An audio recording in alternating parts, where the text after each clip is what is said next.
Sir म्हज्या फाटला जरा फाल्यां 253 मैनाडी माची आसा.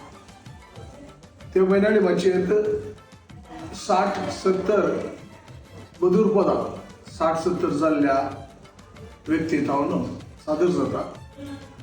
जॉयस आनी हांवूय तातूंत गायन करता आनी म्हज्या तरातली जायतीं जाणां ह्या कार्यांत भाग घेतात. एक नवें पद थोड्या तेंपा उपरांत हांवें रचन केलां. 60-70 फंडा भितर हाचेर तुमी येजे कार्य पळयचे आनी प्रोत्साहन दिवचे अशें उपकार मागता. कलांगणांत फाल्यां 6 वरां 253 मैनाडी माची. तुमी येतल्यात न्हू? देव बरें करूं.